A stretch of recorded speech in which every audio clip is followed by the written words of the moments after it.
Good morning. In this brief video, I'm wanting to make another installment associated with my New Energy Declaration project, and I'm wanting to discuss this issue of climate change, global warming, greenhouse gases, this message that the public is being so inundated with in the United States and internationally.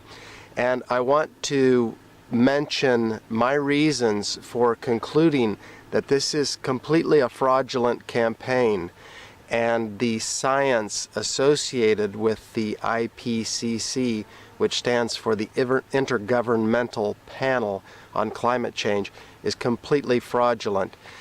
Those groups are being paid at the rate of in the neighborhood of $500 billion a year.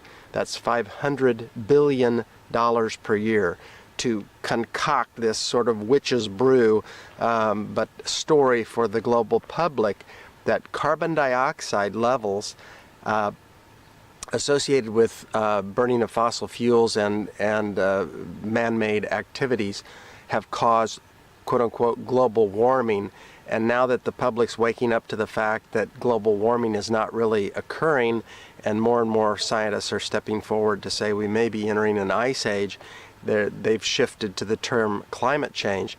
But the idea that carbon dioxide levels associate with this and or are problematic is complete fraud.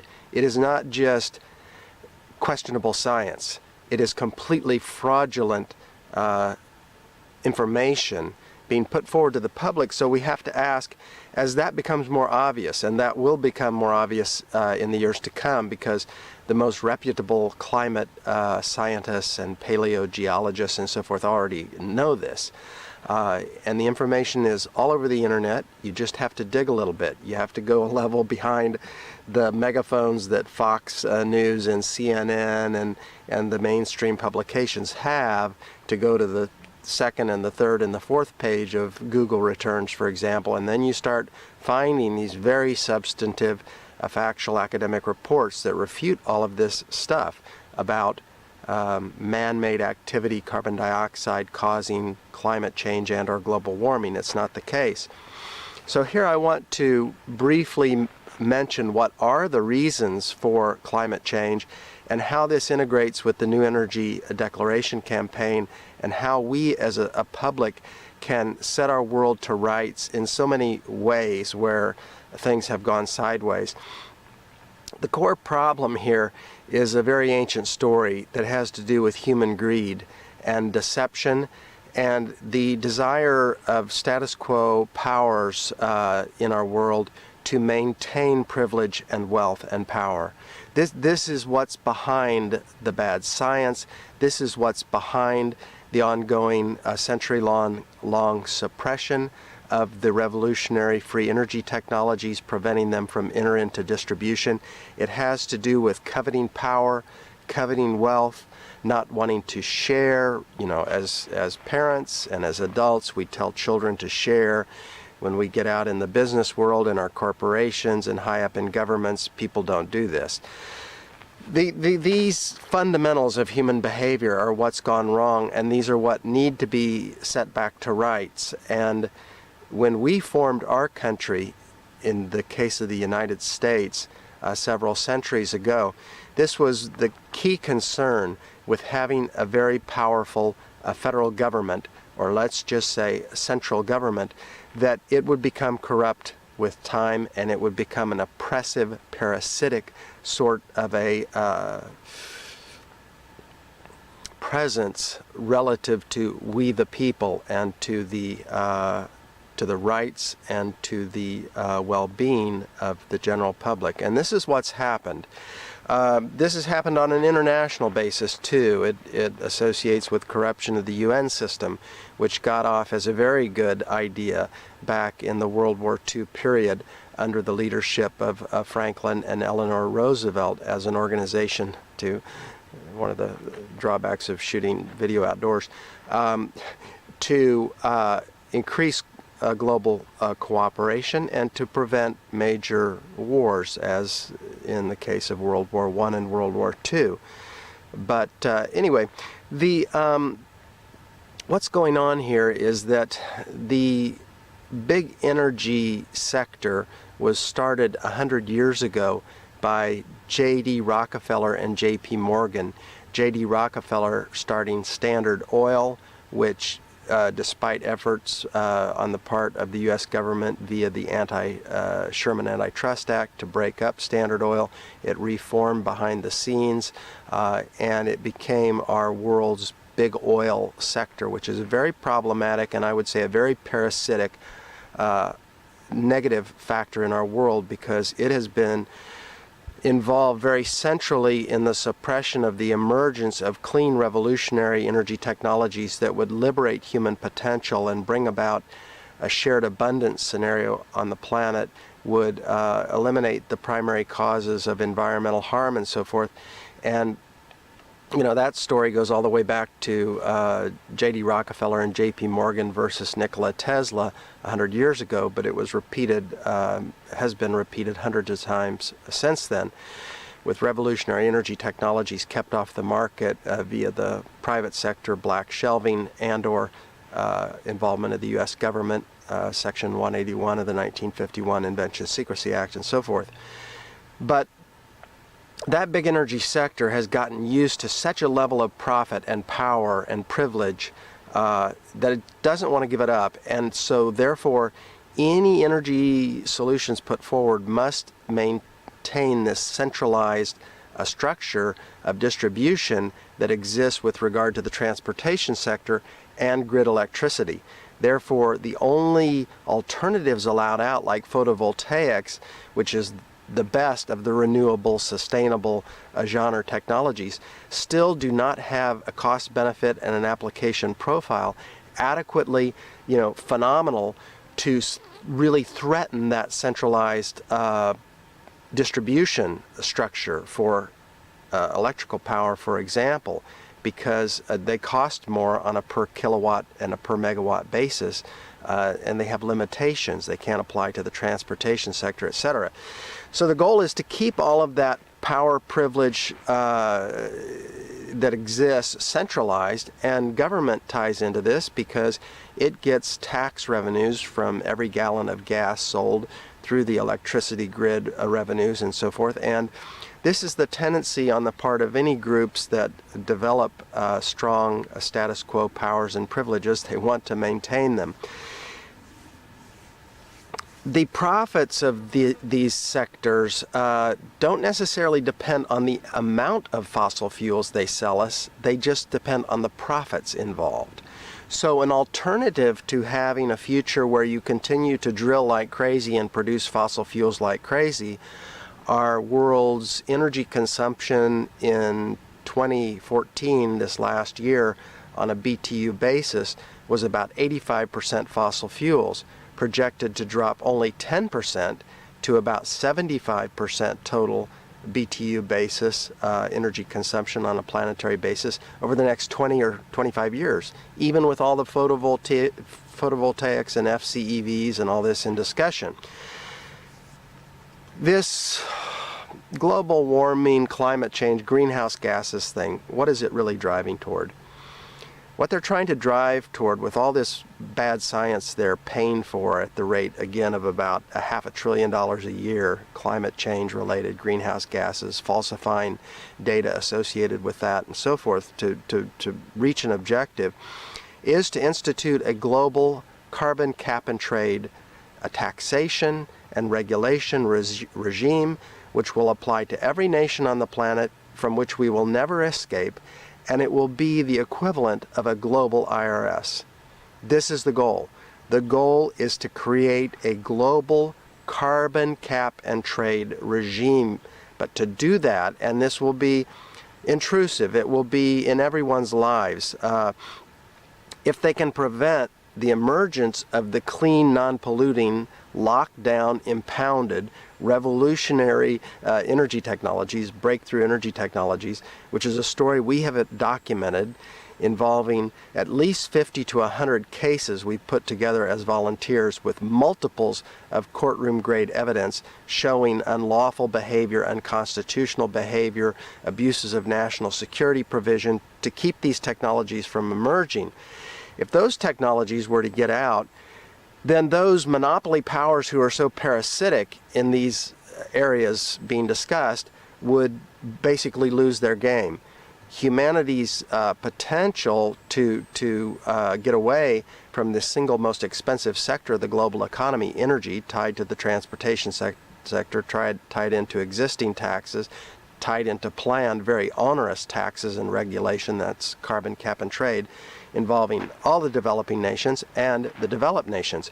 If we cannot get away from our reliance upon fossil fuels, and we can't unless we get out the impounded breakthrough energy technologies, you know, we're kind of screwed, because we're going to have, with these smart meters, so-called, on our home, which have some health issues, they got spine issues and so forth, but they're capable of time of use micro-billing. So it's going to be we, the naughty peasants, having our lights on or our AC on at a time of day when Big Brother says, oh gosh, you know, that's very expensive to run your AC at that time of day. Did you know you were doing that? And you're going to get on the phone and try and dispute these bills with your utility company, and it's sliced and diced time of use and different rates of billing for different times of day, for different types of energy coming from the big solar farms, and all these big solar farms and big wind turbine farms and so forth being planned, being sold to us as green energy and this sort of thing. It's more expensive on a per kilowatt, per megawatt basis than existing fossil fuels that are already too expensive. We need the breakthrough energy technologies out. Please sign the New Energy Declaration. Please hit the donate button on our website, newenergydeclaration.net, with a hyphen between the words, and please share this campaign with your friends and social media and so forth. But without getting that breakthrough free energy technology out, which would allow us to have, you know, shoebox-sized devices in our homes, we're off-grid wherever we want to live, basically free electrical energy for all purposes, for commercial and residential purposes, and we could take down the grid structure with time. Counterpart amazing technologies that could be applied to the transportation sector that wouldn't require us to go to, you know, ExxonMobil and fill up our new little FCEV with hydrogen at still the equivalent of $5 a gallon for the fuel. We need these things out, but if those technologies don't come out, and the groups that are paying for this fraudulent climate change science are also locking down those free energy technologies, then we're going to be in a regime where we're told we must consume less energy, it's going to cost more on a BTU basis, it's going to be taxed more, and the big energy and the big government firms designing groups designing all this are going to maintain their privileges and power, and we, the people who created these governments in the first place and should be in charge of licensing and regulating corporations, get the short end of the stick. So what we have to do is educate ourselves, wise up, turn off your television set, don't watch CNN anymore, don't watch Fox News, don't read the mainstream newspaper. You have to dig, you have to go to the internet while it's still available and still free and relatively uncensored and find these sources. 98% of the so-called greenhouse gases in our atmosphere are water vapor. Carbon dioxide is way less than 1% of the greenhouse gases in the atmosphere. Water vapor levels have a very direct correlation with temperatures that's proven. Carbon dioxide does not. Carbon dioxide has just reached the level of 400 parts per million. And the paid shills and what some call the prostitutes in the mainstream media are saying, oh, you know, 400 parts per million, it's the feared level of global warming and all that. It's a total rot, completely fraudulent information, no association with reality whatsoever.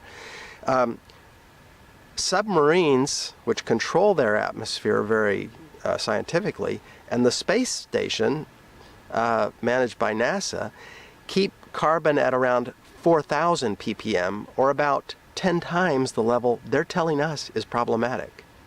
It is not. We could have 10 times the level of carbon dioxide in the atmosphere here, and it wouldn't create any problem for us, and it wouldn't create any additional global warming. Plants love it. You want to give more of that to them, and we need them for food and oxygen production and so forth. This is completely fraudulent science. What is the real cause of climate change? Because it's not global warming. We're heading more towards global cooling. Competent, honest climate scientists agree on this. But climate change, it is solar activity. It's solar activity. It has to do with sunspot incidences. Research this. It has to do with solar flare activity. It has to do with the lessening of the magnetic field of the sun and the earth at this time. And there is a very direct correlation between all of those factors I just mentioned, and solar wind, and cloud formation on the planet. Cosmic radiation, sunspots, solar flares, solar winds, cloud formation here on Earth, and then the correlation between cloud formation and temperatures on Earth is very clearly established. Unlike carbon dioxide, where there's no correlation. We can go back in the historic record 400 million years through the Siberian ice cores and other such things and find that there's no real correlation between carbon dioxide levels and planetary temperatures. They have varied all over the place over the last 400 plus million years. They're not correlated in any meaningful way. But cloud cover and cosmic radiation and planetary temperatures are, and this is the cycle of ice ages and global warming and this sort of thing, which is a natural cycle. It associates with a 13,000-year cycle whereby our solar system crosses the high energy density galactic equator of our galaxy, the Milky Way, every 13,000 years. This is a phenomenon involving different levels of cosmic radiation. It in turn creates the solar flares and the solar phenomenon. That in turn affects the cloud cycle, cloud formation, and other weather patterns here that associate with the climate change effects we are experiencing. So I'm trying to wrap this up because I know my camera's battery is getting low at this point. So I'm gonna conclude this here. But it's all the more reason we need to educate each other about this suppressed, impounded, revolutionary, clean energy technology we need out. This is an issue involving major government corruption. The governments that have been established by we the people have gone sideways, and it is the same story with this fraudulent global warming climate change story. So we the people need to sort of get back on our horses. We need to become active in helping set our world to rights. And this particular area of free energy for humanity is tied very intimately to the equally and ultimately more important project of bringing our governments back to first principles. Thank you.